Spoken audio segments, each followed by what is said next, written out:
తెలియదు. ఒకప్పుడు మాట్లాడాను, ఇప్పుడు ఏమి మాట్లాడుతున్నా. నెక్స్ట్ లెవెల్ క్వాంటమ్ డేటా సెంటర్లు వస్తున్నాయి. మీరు వివేచన చేసుకుంటే శారీరక కష్టపడడం కాదు, మైండ్ ఉపయోగించి సెల్ ఫోన్ ఉపయోగించి పనిచేస్తే ఆకాశాన్ని హద్దుగా మనం అభివృద్ధి అయ్యే అవకాశం వస్తుంది. అందుకే ఈ సిటీకి డీప్ టెక్ క్యాపిటల్ గా నామకేయడమే కాకుండా అన్ని యూనివర్సిటీలు వస్తాయి.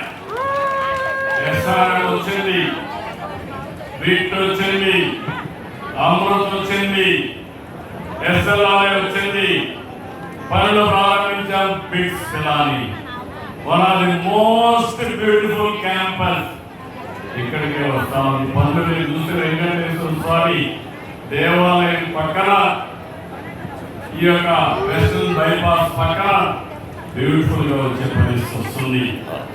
ఈ 5తో అమరావతి రాజధాని నిజమైన స్ఫూర్తితో ప్రజా రాజధానిగా, దేవతల రాజధాని, ఆ స్ఫూర్తి మీరు ఇవ్వాలి.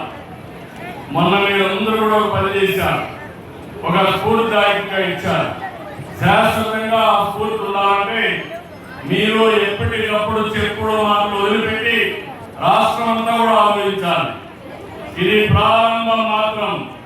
నాకు ఒక ఆలోచన ఉంది, అమరావతి నెంబర్ 1 క్యాపిటల్ గా భారతదేశంలోనే కాకుండా టాప్ 5 లో ఉండి అమరావతి తయారవుతుంది, దానికి అనుమానం లేదు. కొంతమందికి విజన్ తీరుడు ఆలోచిస్తూ ఉంటారు. అమరావతి అక్కడి నుంచి వస్తే ఈ పక్క మంగళగిరి, తాడేపల్లి ఇంకో కార్పొరేషన్, విజయవాడ ఇంకో కార్పొరేషన్, గుంటూరు ఇంకో కార్పొరేషన్, ఆ తర్వాత ఒక 10 మున్సిపాలిటీలు. చెల్లకూరుపేట పక్కన చూసింది, సత్తెనపల్లి, తెనాలి, నూజివీడు, ఇవన్నీ కూడా మీరు చూసి అనేక కార్పొరేషన్లు కలుస్తాయి.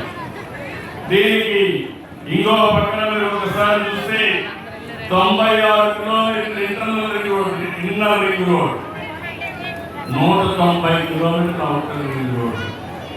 కేంద్రం కూడా దాన్ని కన్సిడర్ చేస్తున్నారు.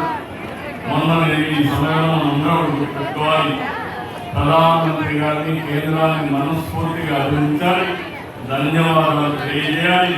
దానికి కారణం ప్రధానమంత్రి గారు స్వయంగా వచ్చి పనులు ప్రారంభించారు.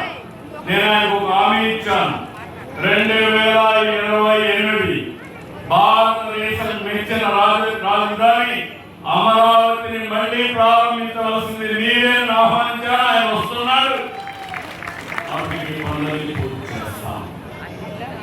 ఈ విషయం మనందరం కూడా గుర్తుపెట్టుకోవాల్సిన అవసరం ఉంది.